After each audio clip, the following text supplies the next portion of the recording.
समस्त को praise the Lord नमस्कार। आज यही समय आमे माने पवित्र बाइबल रू जो अंश चिंता करिबा ताहा आपण माने पाइबे गीत संहिता पुस्तक तार 50 पर्व आउ 15 पद। गीत संहिता पुस्तक तार 50 पर्व आउ तार 15 पदर एही प्रकार लिखा जाए, पुणी संकट दिन रे आंभ को डाक, आंभे तुमको उद्धार करिबा आउ तुम्भे आंभर महिमा प्रकाश करिबो। मु आउ थरे पाठ करूअछि, से स्थान एही प्रकार लिखा जाए, पुणी संकट दिन रे आंभ को डाक, आंभे तुमको उद्धार करिबा आउ तुम्भे आंभर महिमा प्रकाश करिबो। आसु आमे माने एही वाक्य मध्य को जिबा पूर्वरु गोटे मिनिट प्रार्थना करिबा। अत्यंत प्रेमकारी मंगलमय परमेश्वर प्रभु, आमे सबु गौरव आपन को देउछु, कारण आपण ही सत्य जीवित ईश्वर अटंती। आपण वाक्य रूपी ईश्वर अटंती। मनुष्य किए प्रभु जे से आपण वाक्य उच्चारण करि पारे। मु विनती करूछि, आपण अद्भुत सामर्थ्य आम मान मध्य थाउ। आपण वाक्य आपण उच्चारण करंतु, आपण वाक्य आपण सफल करंतु। से वाक्य द्वारा आमे माने बलवान हेउ, साहसिक हेउ, शक्तियुक्त हेउ, आगामी दिन गुड़िक निमंत्रण प्रस्तुत हेउ। आपणकर गमनागमनकारी शक्ति आम प्रत्येक मध्य था। प्रभु जीशु नाम रे मागुअछु, आमेन। आम मान प्रभु जीशु ख्रीष्ट ठारू प्रचुर शांति, दया, अनुग्रह चिरकाल आपण प्रत्येक जन प्रति वर्तु। बाइबल कहूची जे संकट दिन रे हमको डाक। संकट दिन कोठा वास्तव रे ए जो शेष दिन लोक माने आमे माने आम मान संकटर दिन कौन कौन मृत्यु आम संकटर विषय अटे कि? बिल्कुल नुहे। कारण आमे माने जेते लोक प्रभु जीशु ख्रीष्ट को विश्वास करूछु, आमे प्रत्येक जन सुनिश्चित अटु जे आम मानकर एही जीवन उतारे आउ एक जीवन अछि, जो जीवन रे आमे प्रभु जीशु ख्रीष्ट सहित बास करू। तेणु मृत्यु मध्य आम मान संकटर विषय नुहे। अभाव आम मान संकटर विषय अटे कि? बिल्कुल नुहे। कारण जो माने ई जगत रे आमे माने अछु, प्रभु जीशु ख्रीष्ट निजे कहंती जे जगत रे तुम मान पे क्लेश अछि, समस्या अछि, जंत्रणा अछि, अभाव अछि, असुस्थता अछि, बट साहस धर। जो लोक माने जीशु को जानती, जीशु ठारे साहस प्राप्त हुअंती, भरोसा प्राप्त लोक माने से मानक पई समस्या, अभाव, अनाटन, रोग, व्याधि गोटे संकट नुहे। एई दिन मानक आमे जेते लोक ओडिसार स्थिति को बुझुछु, समस्त मनरे गोटे कोकुआ भय आसी, दंगा फंगा हब कि रे, किछि गोटे समस्या आसुछि कि? विश्वास करंतु, एहा मध्य आम मानक पई, विश्वासी मानक पई संकटर दिन नुहे। जेतले आपण माने यात्रा पुस्तक पढ़िबे, से स्थान रे अति प्रांजल भाव रे लिखा जाए जे इस्राएली लोक माने मिस्र मध्य रे अत्यधिक परिमाण रे व्याप्त होबाकू लागिले। फारो बहुत टेंशन हे गला। फारो से मान को ताड़ना कला। आ जले इस्राएली लोक माने ताड़ित हेले, से माने क्रंदन कले। आ जतले से माने क्रंदन कले, परमेश्वर प्रभु मूसा कहले, आंभे से मान को क्रंदन सुनी अछु, आपणार प्रतिज्ञा स्मरण करी अछु, से मान को उद्धार करिया पे आमे स्वर्ग रो लई आसी। एई शेष दिन मानकरे जले विश्वासी लोक माने ताड़ना सह्य करिवे, से माने प्रभुंक निकट रे क्रंदन करिवे, प्रभु आसीबे से मान को नै जीवा पाई। से दिन आउ दूर नुहे जेतेबेले आम मानक मध्यरु अनेक ई पृथ्वी रे आउ नथिबा, कारण प्रभु मध्य आकाशरु तुरी द्वारा प्रधान दूतंक स्वर रे आपनकु मते डाकिबे। एबे खाली प्रश्न उठुची एतिकी जे आमे माने जो माने निरंतर प्रार्थना करूचु, आम मानक प्रार्थना रे अछि कि नाही जे प्रभु आपनक राज्य रे मते स्मरण करंतु। कारण विश्वास करंतु, जदि प्रभु जीशु ख्रीष्ट आपनकु मते तांग राज्य रे स्मरण करिवे नाही, आम मान को तांको राज्य रे स्वीकार करिवे नाही, आम माने केबे भी ताहांक राज्यर अधिकारी हे परिबा नाही। एणु करी जेतेबेले एई जगत रे आमे माने संकटर विषय चिंता करूचु, विश्वास करंतु एई जगत रे सबुठारु बड़ संकट हेउछि आम मानकर जणे विपक्ष अछि, जार नाम हेउछि शयतान। प्रथम पीतर 5 पर्व रे लिखा छै, सचेतन हेई थाओ, कारण तुम मानकर जणे विपक्ष अछि, तार नाम हेउछि शयतान। से कौन करुछि ना, से खोजी बुलुछि मु काहाकू ग्रास करिबी। से खोजी बुलुअछि मु काहाकू जीशुंक ठारू पृथक करिबी। से खोजी बुलुअछि जे जेउ माने आजी अनंत जीवनर प्रतिज्ञा पाइछंती, से मानकू केमिति मु अनंत मृत्यु देबी। ଅତଏବ ଯେତେବେଳେ ଆମେ ଦେଖୁଛୁ ଯେ ଶୟତାନ କୌଣସି ପ୍ରକାର ସୁଯୋଗ ପାଉଅଛି, ବାଇବଲ କହୁଛି ଆମକୁ ଡାକ।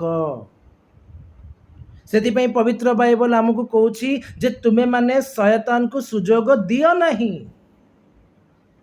ପବିତ୍ର ବାଇବଲ ପ୍ରକାଶ କରେ ପ୍ରଭୁ ଯୀଶୁ ଖ୍ରୀଷ୍ଟ 40 ଦିନ 40 ରାତିର ଉପବାସ ସମାପ୍ତ କରନ୍ତେ ସେ କ୍ଷୁଧିତ ହେଲେ, ଆଉ ସେ କ୍ଷୁଧିତ ହୁଅନ୍ତେ ପରୀକ୍ଷକ ଆସି ଉପସ୍ଥିତ ହେଲା। ପରୀକ୍ଷା ଚାଲିଲା। ପବିତ୍ର ବାଇବଲ ପ୍ରକାଶ କରୁଛି ଗୋଟେ ସମୟ ଆସୁଛି ଶୟତାନ ଆଉ କିଛି ବାଟ ପାଉନି, ଶୟତାନ ପଳଉଛି। ପବିତ୍ର ବାଇବଲରେ ଲେଖାଯାଏ ପରୀକ୍ଷକ ବା ଶୟତାନ ତାର ସମସ୍ତ ପରୀକ୍ଷା ସମାପ୍ତ କଲା ଉତ୍ତାରେ କିଛି କାଳ ନିମନ୍ତେ ପ୍ରଭୁ ଯୀଶୁ ଖ୍ରୀଷ୍ଟଙ୍କୁ ପରିତ୍ୟାଗ କରି ଚାଲିଗଲା। ସେ କିଛି କାଳ ଉପରେ 2ଟି ଷ୍ଟାର ମାର୍କ ଦିଆଯାଇଛି। ତଳେ ତାର ଅର୍ଥ ଲେଖାଯାଇଛି ଯେ ପୁନର୍ବାର ସୁଯୋଗ ନ ପାଇବା ପର୍ଯ୍ୟନ୍ତ। ବିଶ୍ୱାସୀମାନଙ୍କ ପାଇଁ ମଧ୍ୟ ଏହି ନିୟମ ଲାଗୁ। ଆମେମାନେ ଯଦି ଶୟତାନକୁ ସୁଯୋଗ ଦେଉଛୁ, ଆମେ ଗୋଟେ ସଙ୍କଟ କାଳରେ ଅଛୁ। ଆମମାନଙ୍କ ଜୀବନରେ ଯଦି ଶୟତାନ ସୁଯୋଗ ପାଉଛି, ଆମେ ସଙ୍କଟ ପରିସ୍ଥିତିରେ ଅଛୁ। ଏହି ସଙ୍କଟ ଆମକୁ ଆର୍ଥିକ କ୍ଷତି ପହଞ୍ଚେଇବ କି ନାହିଁ ମୁଁ ଜାଣିନାହିଁ। ଏହି ସଙ୍କଟ ଆମମାନଙ୍କର ଶରୀରକୁ କ୍ଷତି ପହଞ୍ଚେଇବ କି ନାହିଁ ମୁଁ ଜାଣିନି। କିନ୍ତୁ ଏହି ସଙ୍କଟ ଆମମାନଙ୍କ ଆତ୍ମିକ ଜୀବନକୁ ଧ୍ୱଂସ କରିଦେବ। ପବିତ୍ର ବାଇବଲ ଶିକ୍ଷା ଦିଏ ଯେ ତୁମେମାନେ ଏପରି ସ୍ଥାନରେ ଆପଣ ଧନ ସଞ୍ଚୟ କର ଯେଉଁଠି କୀଟ କ୍ଷୟ କରିଦେଇ ପାରିବ ନାହିଁ, ଚୋର ସିନ୍ଧି କାଟି ନେଇଯାଇପାରିବ ନାହିଁ। ବଟ୍ ଯେତେବେଳେ ଶୟତାନ ସୁଯୋଗ ପାଇବ, ଯେତେବେଳେ ଆମେମାନେ ତାକୁ ସୁଯୋଗ ଦେବା, ଆମେମାନେ ଏକ ଏପରି ସଙ୍କଟ କାଳରେ ଘେରା ହେଇଯିବା ଯେ ଆମମାନଙ୍କର ଧନ ସମ୍ପତ୍ତି ସବୁ ସ୍ୱର୍ଗରେ ସଞ୍ଚିତ ଥିବ, କିନ୍ତୁ ଆମେମାନେ ସେ ସ୍ୱର୍ଗ ରାଜ୍ୟର ଅଧିକାରୀ ହେଇପାରିବା ନାହିଁ। ପ୍ରମାଣ ସ୍ୱରୂପେ ପ୍ରଭୁ ଯୀଶୁ ଖ୍ରୀଷ୍ଟ କହିଲେ, ପୂର୍ବରୁ ପଶ୍ଚିମରୁ ଉତ୍ତରରୁ ଦକ୍ଷିଣରୁ ଅନେକ ଆସିବେ, ଗୃହର ସନ୍ତାନମାନେ ବାହାରେ ପଡ଼ିବେ। କାହିଁକି ବାହାରେ ପଡ଼ିବେ? ସେମାନେ କ'ଣ ପ୍ରଭୁ ଯୀଶୁ ଖ୍ରୀଷ୍ଟଙ୍କ ରକ୍ତରେ କ୍ରୀତ ହେଇନଥିଲେ? କାହିଁକି ବାହାରେ ପଡ଼ିବେ? ସେମାନେ କ'ଣ ପ୍ରଭୁ ଯୀଶୁଙ୍କ ନାମରେ ପ୍ରାର୍ଥନା କରୁନଥିଲେ? ସବୁ ଠିକ୍ ଅଛି ଆଜ୍ଞା, କିନ୍ତୁ ବିଶ୍ୱାସ ଦୁର୍ବଳ ହେଇଯାଇଛି। ବିଶ୍ୱାସ ଦୁର୍ବଳ କିଏ କରିଛି? ନା ତୁମମାନଙ୍କର ଜଣେ ବିପକ୍ଷ ଅଛି, ଯାହାର ନାମ ହେଉଛି ଶୟତାନ। ସେ ଖୋଜି ବୁଲୁଛି କାହା ଜୀବନରେ ପ୍ରବେଶ କରିବି, କାହାକୁ ଧରିବି, କାହାର ବେକ ମୋଡ଼ିବି। ଖ୍ରୀଷ୍ଟରେ ମୋର ପ୍ରିୟମାନେ, ଆମେମାନେ କେହି ଯୋଗ୍ୟର ନଥିଲୁ, ବଟ୍ ଈଶ୍ୱରଙ୍କର ମହାନ ଅନୁଗ୍ରହ ଯେ ସେ ଆମମାନଙ୍କୁ ଅଯାଚିତ ଅନୁଗ୍ରହ ଦେଇଛନ୍ତି। ସେ ଆମମାନଙ୍କୁ ଆପଣା କୋଳସ୍ଥ ଏକମାତ୍ର ଅଦ୍ୱିତୀୟ ପୁତ୍ର ଦେଇଛନ୍ତି। ଯେ ପ୍ରକାର ଆମେମାନେ ତାହାଙ୍କ ବାକ୍ୟ ଶୁଣିବା, ପାଳନ କରିବା ଆଉ ରକ୍ଷାପ୍ରାପ୍ତ ହେବା। ଶୟତାନ ଠିକ୍ ତାର ବିପରୀତ କାର୍ଯ୍ୟ କରୁଛି। ସେ ଆମମାନଙ୍କ ହୃଦୟରେ ଗଲତ ସୁସମାଚାର ପ୍ରବେଶ କରାଉଛି, ଗଲତ ଶିକ୍ଷା ପ୍ରବେଶ କରାଉଛି, ଆମମାନଙ୍କ ମଧ୍ୟରେ କ୍ରୋଧ ଜାତ କରୁଛି, ଶରୀରର କର୍ମଗୁଡ଼ିକ ଜାତ କରୁଛି, ଯାହାର ପରିଣାମ ଅନନ୍ତ ମୃତ୍ୟୁ ଅଟେ। ଏଣୁକରି ଆଜି ଆମେମାନେ ଯେତେ ଲୋକ ଯୀଶୁଙ୍କୁ ଜାଣିଛୁ ବୋଲି କହୁଛୁ, ଆମ ସମସ୍ତଙ୍କ ପାଇଁ ଗୋଟିଏ ପ୍ରଶ୍ନ ଯେ ମୋ ଜୀବନରେ କ'ଣ ଏବେ ବି ଶୟତାନ ସୁଯୋଗ ପାଉଛି କି? ଯଦି ଶୟତାନ ସୁଯୋଗ ପାଉଛି, ବାଇବଲ କହୁଛି ବାବୁରେ ସଙ୍କଟ କାଳରେ ଅଛୁ, ପ୍ରାର୍ଥନା କର। ଏକ ଛୋଟ ଦୃଷ୍ଟାନ୍ତ ଦେବାକୁ ଚାହେଁ, ଯାହା ଆପଣମାନେ ଆଦି ପୁସ୍ତକରେ ପାଇବେ। ଆଦି ପୁସ୍ତକ ତାର 4 ପର୍ବ। ଆପଣମାନେ ସମସ୍ତେ ଜାଣନ୍ତି ସେଠି କଇନ ଆଉ ହେବଲ ବିଷୟରେ ଲେଖାଯାଏ। ଆମମାନେ ଜାଣିଛୁ ପରମେଶ୍ୱର ପ୍ରଭୁ ହେବଲ ଆଉ ତାର ନୈବେଦ୍ୟକୁ ଗ୍ରହଣ କଲେ, କଇନ ଆଉ ତାର ନୈବେଦ୍ୟକୁ ଅଗ୍ରାହ୍ୟ କଲେ। ପରମେଶ୍ୱର ପ୍ରଭୁ କାହା ପାଖରେ ରହିବା କଥା? ହେବଲ ପାଖରେ ରହିବା କଥା। ଅଛନ୍ତି କାହା ପାଖରେ? କଇନ ପାଖରେ। କ'ଣ ଲେଖାଯାଏ 4 ପର୍ବର 6 ପଦରେ? 5 ପଦରୁ ମୁଁ ପଢ଼ୁଅଛି। ମାତ୍ର କଇନ ଓ ତାହାଙ୍କ ନୈବେଦ୍ୟକୁ ସେ ଅଗ୍ରାହ୍ୟ କଲେ, ଏ ହେତୁ କଇନ ଅତି କ୍ରୋଧ କରି ଅଧମୁଖ ହେଲେ। ତହିଁରେ ସଦାପ୍ରଭୁ କଇନକୁ କହିଲେ, ତୁମେ କାହିଁକି କ୍ରୋଧ କରୁଅଛ ଆଉ କାହିଁକି ଅଧମୁଖ ହେଉଅଛ? ସତ୍କର୍ମ କଲେ କି ତୁମେ ଊର୍ଦ୍ଧ୍ୱମୁଖ ହେବ ନାହିଁ? ସତ୍କର୍ମ ନ କଲେ ପାପ ଦ୍ୱାରରେ ଛକିଥାଏ, ତୁମ୍ଭ ପ୍ରତି ତାହାର ବାସନା ରହିବ, ମାତ୍ର ତୁମ୍ଭେ ତାହା ଉପରେ କର୍ତ୍ତୃତ୍ୱ କରିବ। ପବିତ୍ର ବାଇବଲ କହୁଛି ପରମେଶ୍ୱର ପ୍ରଭୁ କଇନକୁ ଶିକ୍ଷା ଦେଉଛନ୍ତି, କଇନ ତୁ କାହିଁକି କ୍ରୋଧ କରୁଛୁ? କଇନ ତୁ କାହିଁକି ଅଧମୁଖ ହେଉଛୁ? ସତ୍କର୍ମ କଲେ ତୁ ବି ଉଠିବୁ। ଦେଖ, ପାପ ଦ୍ୱାର ନିକଟରେ ଛକି ବସିଛି, ତାର ତୋ ପ୍ରତି ବାସନା ଅଛି, ତାର ତୋ ପ୍ରତି ଲାଳସା ଅଛି। ଖ୍ରୀଷ୍ଟରେ ମୋର ପ୍ରିୟମାନେ, ଆଜି ଆମମାନଙ୍କ ମଧ୍ୟରେ ଅନେକ ଏ ପ୍ରକାର ଅଛୁ, ବାଇବଲ ବି ପଢ଼ୁଛୁ, ପ୍ରାର୍ଥନା ବି କରୁଛୁ, ଗାଳି ଦେବାକୁ ବି ପାଟିରୁ ଶବ୍ଦ ବି ବାହାରୁଛି, ବଢ଼ିଆ ଶବ୍ଦ ବାହାରୁଛି। ମୁଁ କହୁନି ଯେ ଆଜିକାଲି ଜଗତର ଯେଉଁ ପ୍ରକାର ଭାଷା ଚାଲିଛି ସେ ପ୍ରକାର ଭାଷା ଚାଲିଛି, ବଟ୍ ଆମେମାନେ ଜାଣିଛୁ ଆମମାନଙ୍କ ପାଟିରୁ କେଉଁ କେଉଁ ଭାଷା ବାହାରୁଛି। କିଛି ବାହାରୁ ନ ବାହାରୁ ମୁଁ ଦେଖିଛି, ଅନୁଭବ କରିଛି, ଖ୍ରୀଷ୍ଟିଆନ ଲୋକମାନେ ରାଗିଗଲେ ସ୍ତ୍ରୀର ଭାଇକୁ ବହୁତ ମନେ ପକାନ୍ତି। परमेश्वर प्रभु कहते शैतान को सुजोग दियो नहीं, आमे माने शैतान पे द्वार प्रस्तुत कर दउछु। परमेश्वर प्रभु कईन को कहते बाबू रे तू क्रोध कर ना, तू सत्कर्म कले तू ऊर्ध्वमुखी हेबु। ईश्वर इच्छा करती ना आमान मध्य कहीं विनष्ट हेउ बोली। सेथिपाई तो पवित्र बाइबल लिखा जाए जे गोटे पापीर मरण रे, गोटे अधार्मिक व्यक्तिर मरण रे आमर किछि संतोष नहीं, मात्र जड़े पापी जड़े अधार्मिक व्यक्ति मन परिवर्तन करी बंचु, एथिरे आमर संतोष अछि। परमेश्वर प्रभु कहले कईन विनष्ट न हेउ, कईन रक्षा प्राप्त हेउ। प्रभु जे कईन को शिक्षा देउछंती, कईन सबु सुनुची, करूची कौन? पवित्र बाइबल लिखा जाए 8 पदरे, आदि पुस्तक 4 पर्वर 8 पदरे, अनंतर कईन अपना भाई हेबल सहित कथबार्ता कले, तहु से माने क्षेत्र थिबा बेले कईन अपना भाई हेबल को आक्रमण करी बद्ध कले। सबुठ प्रथम कथा ये लिखा जाउची, अनंतर कईन अपना भाई हेबल सहित कथबार्ता कले। जानती कौन कथबार्ता कले? एम्प्लीफाइड बाइबल कहूची जे कईन आ हेबल क्षेत्र रे अछंती, कईन निज भाई हेबल को कहूची, सुन हेबल, प्रभु मत देखा देइथिले, प्रभुंक वाक्य मो पाखरे उपस्थित ही अछि, प्रभु मते कहिचंती जे दिने मु भी ऊर्ध्वमुखी हेबी, प्रभु मते कहिचंती क्रोध न करिबा पाई। बट आमे माने जानिछु पवित्र बाइबल प्रकाश करे कईनर कर्म मंद थिला। से मंदतार कर्म एबे भी ता मध्य अच्छी, जदिओ से प्रभुंक वाक्य शुणी सारी अच्छी। प्रभु वाक्य देले जे प्रकार से न मरी बंचिब, बट कईनर जो प्रवृत्ति थिला से प्रवृत्ति द्वारा से बंधा गला, ता मध्य क्रोध जात हैला, से अपना भाई को हत्या कला।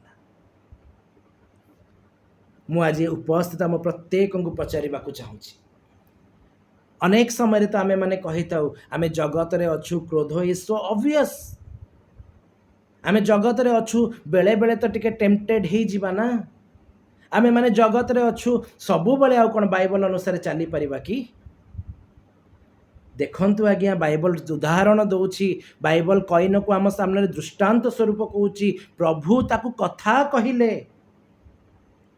तथापि भी से क्रोधरे आचरण कला। आज आपण मु ईश्वर वाक्य शुणुचु, एबे भी क्रोध अवशिष्ट अछि कि? बाइबल कहूछि से क्रोधर समय आमको डाक, हिंसार समय आमको डाक, आंभठारु पतित हेबा पूर्वरु आमको डाक। बाइबल गोटे कथा कहे, जे केही यीशुंक नाम रे प्रार्थना करिवो से परित्राण पाइबो। बाइबल कहूछि डाक। जदि आपण माने मु डाकुछु, प्रभु कहउछन्ति मु उद्धार करिबी। क्रोध तो उपरे कर्तृत्व करिबो नाही, पाप तो उपरे कर्तृत्व करिबो नाही, लोभ तो उपरे कर्तृत्व करिबो नाही, सिनेमार अभिलाष तो उपरे कर्तृत्व करिबो नाही, पर वस्तु प्रति लोभ तो प्रति कर्तृत्व करिबो नाही। काहेकि कर्तृत्व करिबो नाही? कारण तू अक्षय बीजरु तैयारी हेछु, आमे माने अक्षय बीजरु तैयारी हेछु। पवित्र बाइबल कहूछि डाक, प्रार्थना करिवार अछि।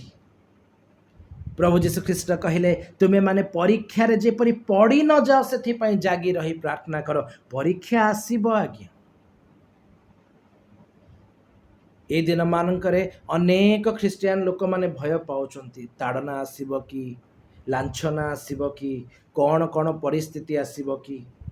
मु जानिनी आज्ञा आपण माने ए सब कथा चिंता करिकि भाबिकि कौन प्रार्थना करूछंती। मु गोटे विषय रे प्रार्थना करूछि, जेहेतु मु बहुत दूर दूर जगह मान को जाए प्रचार करबा पई, जदि पथ मध्यरे मते कोठी ताड़ना हैला ना आज्ञा, मो सपक्ष रे कथा कहबा पई भी पदे गोटे लोक भी नथिबो।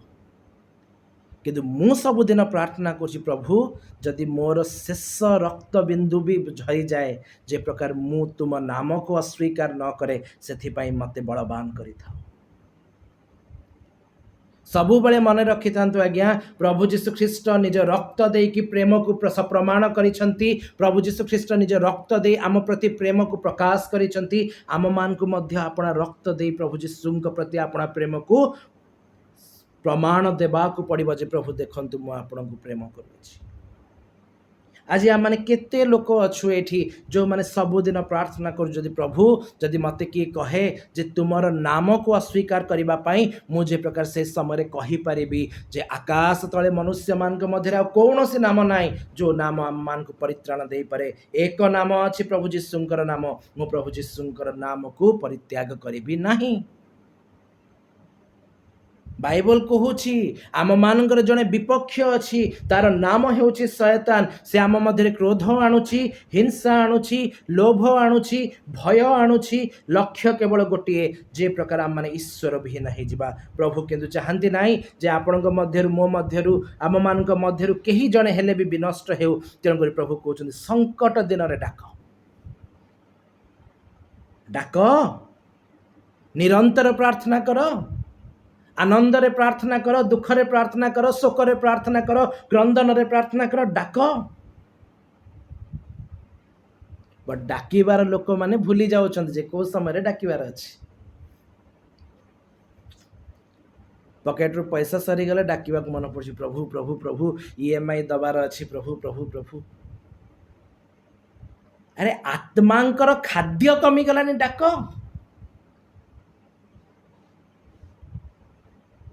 ମେଡିକାଲ କେସ୍ ପଡ଼ିଗଲେ ଜୋର ଜୋର ଡାକୁଛୁ ପ୍ରଭୁଙ୍କୁ। ଫାଷ୍ଟିଂ ପ୍ରେୟାର ହେଇଯାଉଛି ଗୋଟେ ଗୋଟେ ଦିନର 3 ଘଣ୍ଟା 4 ଘଣ୍ଟାର। ଅଲଗା ଦିନରେ ପ୍ରଭୁ ଆତ୍ମାରେ ବଳବାନ କର, ଯେ ପ୍ରକାର ମୁଁ ତୁମଠାରୁ ବିମୁଖ ହେବିନି ବଳବାନ କର। ଡାକୁଛୁ କି ଆଜ୍ଞା? ବିଳାପ ପୁସ୍ତକରେ ସେଥିପାଇଁ ପ୍ରାଞ୍ଜଳ ଭାବରେ ଲେଖାଯାଏ, ସଦାପ୍ରଭୁ ପରମେଶ୍ୱର ମନୁଷ୍ୟ ସନ୍ତାନ ଗଣକୁ ସ୍ୱେଚ୍ଛାରେ କ୍ଲେଶ କି ଅବା ଦୁଃଖ ଦିଅନ୍ତି ନାହିଁ, ମାତ୍ର ତାହାର ଅସଂଖ୍ୟ ଆଜ୍ଞା ଲଙ୍ଘନ ହେତୁ ସଦାପ୍ରଭୁ ତାହାକୁ କ୍ଲେଶ ଦେଇଅଛନ୍ତି। ଜାଣନ୍ତି ସେ କ୍ଲେଶ କ'ଣ? ଗୋଟେ ବିଶ୍ୱାସୀ ପାଇଁ ସବୁଠୁ ବଡ଼ କ୍ଲେଶ କ'ଣ ହେଇପାରେ କେବେ ଭାବିଛନ୍ତି? ବିଳାପ ପୁସ୍ତକ ତାର 3 ପର୍ବ ଆଉ 44 ପଦ। ବିଳାପ ପୁସ୍ତକ ତାର 3 ପର୍ବ ଆଉ ତାର 44 ପଦରେ ଏହି ପ୍ରକାର ଲେଖାଯାଏ, ଆମ୍ଭମାନଙ୍କ ପ୍ରାର୍ଥନା ଯେପରି ଭେଦ କରି ଯାଇ ନ ପାରେ, ଏଥିପାଇଁ ତୁମ୍ଭେ ଆପଣାକୁ ମେଘରେ ଆଚ୍ଛନ୍ନ କରିଅଛ। ଆଉ ଥରେ ପଢୁଛି, ଶୁଣନ୍ତୁ। ଆମ୍ଭମାନଙ୍କର ପ୍ରାର୍ଥନା ଯେପରି ଭେଦ କରି ଯାଇ ନ ପାରେ, ଏଥିପାଇଁ ତୁମ୍ଭେ ଆପଣାକୁ ମେଘରେ ଆଚ୍ଛନ୍ନ କରିଅଛ। କାହିଁକି ପ୍ରଭୁ ଆପଣଙ୍କୁ ମେଘରେ ଆଚ୍ଛନ୍ନ କରିଦେଲେ? କାହିଁକି ଆମମାନଙ୍କ ପ୍ରାର୍ଥନା ଆଜି ଉଠି ପାରୁନାହିଁ? ଗୋଟିଏ ରିଜନ୍ ଆଜ୍ଞା, ଆମେ ପାପରେ ସନ୍ତୁଷ୍ଟ ହେଲୁ। ଗୋଟେ ଦିଟା ପାପରେ ନାହିଁ, ଏ ଦିନେ ଅଧେ ପାପ ନାହିଁ। ବିଳାପ ପୁସ୍ତକରେ ଯିରିମିୟା କହୁଛନ୍ତି ତାହାର ଅସଂଖ୍ୟ ଆଜ୍ଞା ଲଙ୍ଘନ ହେତୁ। ଏଇ କିଛି ଦିନ ହବ ମୁଁ ଟିକେ ଅସୁସ୍ଥ ଅଛି। ବିଶ୍ୱାସ କରନ୍ତୁ, ମୁଁ ମନେ ମନେ ସବୁଦିନ ଭାବୁଛି, ପ୍ରଭୁ ମୁଁ ଘରେ ରହିଯାଇଛି, ପ୍ଲିଜ୍ ଆଉ ଗୋଟେ କାହାକୁ ବି ଟିକେ ପଠେଇଥାଅ, କାରଣ ଶୟତାନ ତ ତାର ଦୂତମାନଙ୍କୁ ରେଗୁଲାରଲି ପଠଉଛି। ଲୋକମାନଙ୍କ ଘରେ ସିନେମା ରଙ୍ଗରସର ଅଭାବ ନାହିଁ, ବାଇବଲ ପଢ଼ିବାକୁ ସେମାନଙ୍କ ପାଖରେ ସମୟ ନାହିଁ। ଜାଣିପାରୁନାହାନ୍ତି ପାପ ହେଇଛି ବୋଲି। ଆଜି ତ ସମୟ ନାହିଁ, କେବଳ ସର୍ଟକଟ୍ରେ କହିଦେଉଛି, ଦାଉଦ କାହିଁକି ଜାଣିପାରିଲେ ନାହିଁ ବେଭିଚାର ହେଇଗଲେ ଗୋଟେ ପାପ ହେଇଗଲା ବୋଲି? ସାଉଲଙ୍କ ଝିଅକୁ ବହୁତ ପ୍ରେମ କଲେ, ବିବାହ କଲେ। ସାଉଲ ପ୍ରତିଶୋଧ ନେଲେ, ଝିଅକୁ ନେଇ ପଳେଇଲେ। ଦାଉଦ ଖୋଜିଲେ, କାହାଠୁ ମୁଁ ସେ ପ୍ରେମ ପାଇବି, କାହାଠୁ ସେ ପ୍ରେମ ପାଇବି? ଯୀଶୁ କୁହନ୍ତି, ମୁଁ ତୁମମାନଙ୍କୁ ମୋ ନିଜର ଶାନ୍ତି କରିକି ଦେଇକି ଦାନ କରିକି ଯାଉଅଛି। ଲୋକମାନେ ଖୋଜୁଛନ୍ତି ମୁଁ କୋଉଠୁ ଶାନ୍ତି ପାଇବି? ଅଜାଣତରେ ଜାଣତରେ ଅସଂଖ୍ୟ ଆଜ୍ଞା ଲଙ୍ଘନ ହେଉଛି ଆଜ୍ଞା। ଗୋଟେ ଦିନ ଆସିବ ଯୋଉଦିନ ପ୍ରଭୁ ଯୀଶୁ ଖ୍ରୀଷ୍ଟ ମଧ୍ୟ ଆକାଶରେ ଡାକିବେ, ଆମମାନଙ୍କୁ ତାହାଙ୍କ ସ୍ୱର ବି ଶୁଣାଯିବ ନାହିଁ। ଗୋଟେ ଦିନ ଆସୁଛି ଆଜ୍ଞା, जो माने आजी पापर परिचय पाई पारु नाहंती ना जानी पारु नाहंती असंख्य आज्ञा लंघन होउची आपन साइट रे आपन स्वामी की स्त्री सोईथिबो से चली जाइथिबो आपन रही जाइथिबे आपन जानी भी पारिबे नाही काहेकि कारण प्रभु जीशु ख्रीष्ट कहिले जहार खोला अछि से शुणु आउ देखो आज आम एते आज्ञा लंघन रे मत हो जाइछु आम जानी पारु नाहु जे मु प्रभुंकर रब शुणी पारु नाही मु प्रभुंक कार्य देखि पारु नाही जिरी में कांदुचंती जिरी में विलाप करूछंती प्रभु आम मानकर पाप पाई आज तुमे आम ठारु दूरेई जाइछ आम मानकर पाप तुम मध्य आम मध्य एक प्राचीर सृष्टि करियछि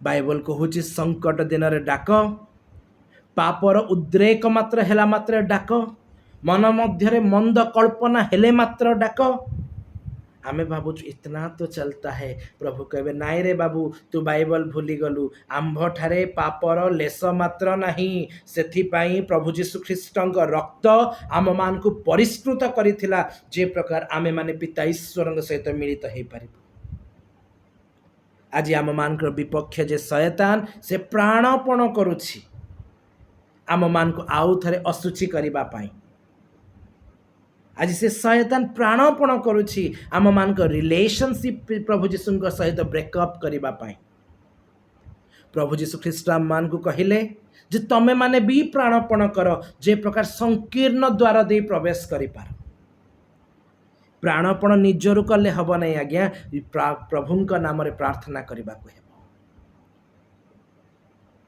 मनुष्य केबे भी निजे निजे दुर्बलता उपरे जय लाभ करि परिबो नाही सेथिपाई तो पवित्र आत्मा को दिया गला से पवित्र आत्मा भाव मध्य ईश्वर बुझंती बोली बाइबल प्रकाश करे आमे माने सोई पड़ी थाउ सी आम मान मध्य रही आर्तनाद करूथा मुझे जाने नहीं आपण मैंने विश्वास करेंगे कि नहीं 2 दिन तले बहुत असुस्थ थी बिछणार भी उठा को इच्छा हो नाला राति 3:30 हम मु निदरे शोची मोर स्वप्न रे बाइबल स्टडी चली थाए प्रभु किसी अद्भुत विषय गुड़िक शिक्षा लाभ करूए कॉल बाइबल को डाक डाकिले ईश्वर जणेबे संकट दिन रे डाक बिछाण पड़ जाइए उठी पारुना जे डाकंतु आज्ञा से ईश्वर एते विश्वस्त से स्वप्न रे आपन को शिक्षा देबे से आपण आत्मा द्वारा आपण अंतर रे कथा कहबे ख्रीष्ट रे मोर प्रिय माने आम मान जड़े विपक्ष अच्छी जार नाम होउछि शयतान जे आम मान को ईश्वर पृथक करने को चेष्टा करे प्रभु कहते डाक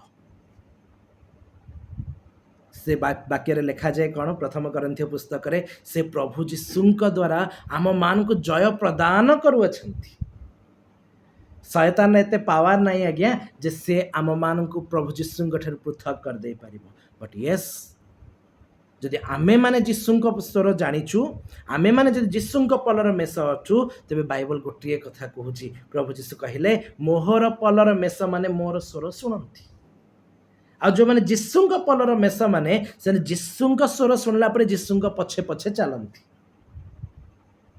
ए जगत रे आमे अछु विपत्ति आसला खिनी कहू प्रभु हमको दया कर तो भावंतु रे आम मानकर रियल रिलेशनशिप जीशुंक सहित थिबो आमे विपद को दूर देखु देखु कहबू प्रभु देखंतु तो सी आउची प्रभु कहबे don't worry more blood enough तो पाई प्रभु कहबे डोंट वरी मु तो चतुर्पार्श्व जो प्रोटेक्शन देछि that is enough for you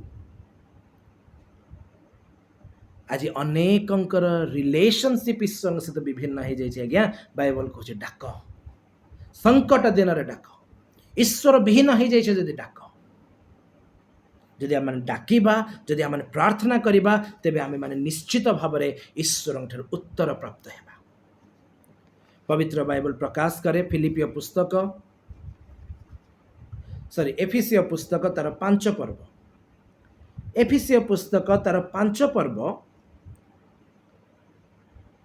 आ 3 पदरे लिखा जाए एफिसियो पुस्तक 5 पर्व तार 3 पदरे लिखा जाए किंतु व्यभिचार समस्त प्रकार असुचिता किंबा लोभ ए सबु नामरे सुद्धा तुम मानक मध्य स्थान न पाऊ ताहा साधु मानक पक्षरे अनुचित बहुत थर पढ़ी निश्चय जो मैंने एबे भी बाइबल खोली मुझे रिक्वेस्ट करुच्ची से गोटे वर्ड लेखा अच्छी जे यही सबू नामरे सुधा से नामरे सुधा को अंडरलाइन करंतु गोल बुलांतु नामरे सुधा माने बुझुछंती अ पिंच टिके नाकु स्लाइटली गोटे छोट माइक्रो मॉलिक्यूल भी जगह न पाऊ बोली बाइबल कौच कौन सी प्रकार मंदता तुम मान मध्यरे टिके नाकु हेले भी नामरे मात्र हेले भी तुम मान मध्यरे स्थान न पाऊ कारण ताहा साधु मान पक्षर अनुचित कहीं ना पाप टिके प्रवेश करिवो तापर सेही पाप प्रवेश करी सेही ईर्षा प्रवेश करी सेही क्रोध प्रवेश करी शैतान पे प्रशस्त द्वार खोलीदेव आपण को आ मते संकीर्ण द्वार प्रवेश करिवार अटकेदेव तेणुक बाइबल गोटे कथा कहूँ जिते आम मन भितर आम देखुचु टिके नाकु हेले भी पाप आसुची अनेक लोक मान जीवन यही प्रकार गोटे समय आसे बाइबल खोलिला क्षणी निद लगे बाइबल पढ़ा को दिने दिने इच्छा हुए नहीं प्रार्थना करने को दिने दिने इच्छा हुए नहीं जानतु ये सबू समय गोटे कथा कहूँ जे यही समय साधु मान विश्वासी मान अनुचित अटे जो शैतान कहूँ आज बाइबल पढ़ना से कहतु अभी तो बेसी बाइबल पढ़ार समय प्रभु मुझे प्रकार बाइबल पढ़ी पारि से मत आशीर्वाद करंतु बाइबल कहे तुम्हें माने परीक्षा जेपरी न पड़े थी मत जागी रही प्रार्थना कर जेमती प्रार्थना करने को बस मुंडटा बिंधा आरंभ हम से प्रार्थना करूँ प्रभु मु प्रार्थना करने को आसी मत बहुत जोरे हेडेक हो बहुत जोरे मुंड बिंधुची बहुत जोरे शरीर में पीड़ा हो मुझे प्रार्थना करी से मत दया करूँ ये सबू कुआड़े पड़ेब आज्ञा कारण आम मान ईश्वर विश्वस्त ईश्वर अटंती ताहांको विश्वस्तता गगन स्पर्शी अटे ताहा केबे शेष हुए नहीं बाइबल कहूँ संकट दिन में आमको डाक शैतान घेरी थिबा समय आमको डाक जेते बड़े पाप प्रवेश करिजिवो बोली भय लगुच डाक आम्भे तुमको उत्तर देवा आम्भे तुमको उद्धार करिबा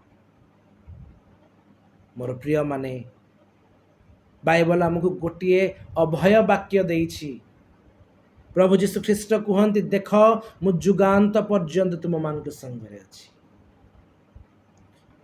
प्रभु जीशु आम मान गोटे दायित्व देइछंती मो ठारे रुह से मु तुम मान ठारे रहिबी प्रभु जीशु ख्रीष्ट वाक्य सत्य अटे से एबे भी आपण ठारे मो ठारे अछंती से आपण निकटवर्ती मोर निकटवर्ती देखिबार कथा हो केवल एतिकी जे आमे प्रभु जीशु ठारे रहीचु कि नहीं सब बड़े कहे आज भी कहबी प्रभु जीशु ख्रीष्ट ठारे रहिबार गोटे नियम प्रथम जोहन पुस्तक 3 पर्व और तार 24 पदर लिखा जाए जे कही ताहांक आज्ञा पालन करे से ताहांक ठारे अच्छी और से ताहा ठारे अछंती यह आमे माने ताहांक दत्त आत्मांक द्वारा जानुअछु अतएव जदि आज आम मान कौन समय लगुच ईश्वर वाक्य मो प्रति भार स्वरूप हो जाऊँगी ईश्वर वाक्य सहज होनी ईश्वर वाक्य मु पालन करि पारु नाही पवित्र बाइबल कहूँ डाक यह ही तो संकटर काल डाक आम्भे तुमको उत्तर करिबा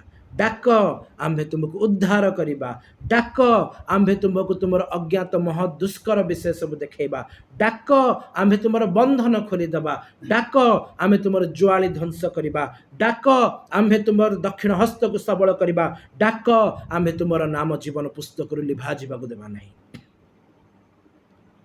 आज प्रश्न केवल एति आम डाकुचु केते कौ विषय रे डाकुचु सब बड़े मन रखंतु पवित्र बाइबल कहूँ रोमियो पुस्तक 8 पर्व लिखा जाए जो ईश्वर मृतमान मध्य प्रभु जीशु ख्रीष्ट को उठाइले जब ताहांकर आत्मा तुम मान ठारे अच्छी तेज से आत्मा द्वारा से तुम मान मर्त्य शरीर को मध्य जीवित करेंगे बाइबल क्लीयरली कहूँ ईश्वर उपस्थिति ईश्वर आत्मा आपण जीवन मो जीवन रहिबार आवश्यकता अच्छी से दान करके जाइछंती ताहांको आत्मा को आमे माने ग्रहण करि परिबा पई प्रार्थना करिवार आवश्यकता अछि प्रभु करंतु आमे माने प्रभु जीशुंक नाम रे प्रार्थना करी परित्राण पाउ थाउ आमे माने प्रभु जीशुंक नाम रे प्रार्थना करी उद्धार प्राप्त हेउ थाउ आमे माने प्रत्येक जन प्रभु जीशुଙ୍କ नामରେ ପ୍ରାର୍ଥନା କରୁଥିବା ହେତୁ ସ୍ୱର୍ଗରୁ ଆମମାନଙ୍କ ପାଇଁ ଉତ୍ତର ଆସୁଥାଉ ଆଉ ଆମେମାନେ ପ୍ରଭୁ ଯୀଶୁଙ୍କ ଦ୍ୱାରା ସର୍ବତ୍ର ଭାବରେ ଜୟପ୍ରାପ୍ତ ହେଉଥାଉ। ପ୍ରଭୁ ଏ ସମସ୍ତ ବାକ୍ୟରେ ଆମମାନଙ୍କୁ ଆଶୀର୍ବାଦ କରନ୍ତୁ। ଆମେନ୍।